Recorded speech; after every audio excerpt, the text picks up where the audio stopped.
कहते हैं भारत पे जब इस्लाम ने पहला हमला किया था, उस समय भारत की आबादी यानी उसके बाद भी सन 1100 तक भारत के अंदर हिंदुओं की आबादी 60 करोड़ थी, 60 करोड़।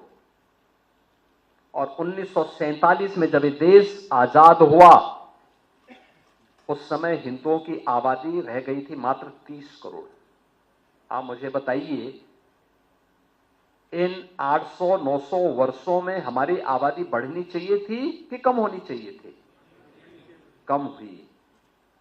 हम 60 करोड़ से 30 करोड़ पे आ गए, यानी आबादी ही नहीं घटी, हमारी खेती के उत्पादन को भी कम कर दिया गया। ये आबादी जो कम हुई, आक्रांताओं ने ही मारा नहीं, बल्कि भूख से मरे, बीमारी से मरे,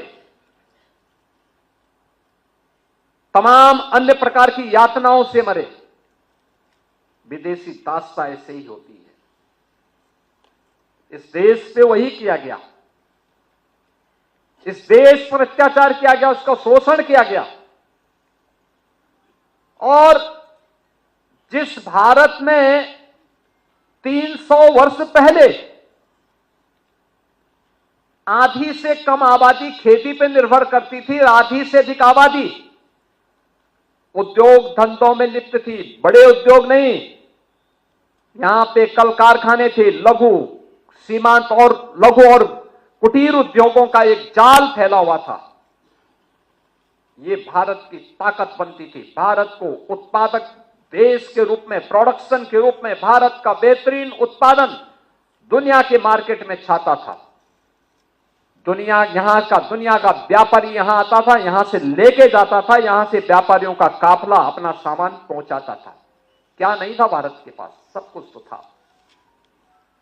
लेकिन जिन लोगों ने जाति के नाम पे बांटा, क्षेत्र के नाम पे बांटा, भाषा के नाम पर बांटा, तमाम वादों के आधार पर बांटा, और आज भी वे उसी विदेशी मानसिकता के साथ काम कर रहे हैं। समाज को विभाजित कर रहे हैं, विभाजन कर रहे हैं, बांट रहे हैं, काट रहे हैं।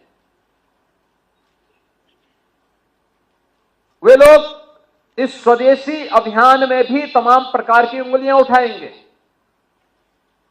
लेकिन प्रधानमंत्री जी का जो कहना है कि हम जो भी भारत के श्रमिकों के श्रम से बना हो, हमारे युवाओं की प्रतिभा से आगे बढ़ाओ, वह कोई भी उत्पादक जो भारत की धरती पर भारत के उद्यमी, भारत के व्यापारी, भारत के श्रमिक, भारत के युवा, इन सबके सामूहिक प्रयास से आया है, उस पूरे उत्पाद को स्वदेशी मान करके उसके लिए हमें एक एक व्यक्ति को तैयार करना है और उसी को खरीदने के लिए लोगों को कहना है।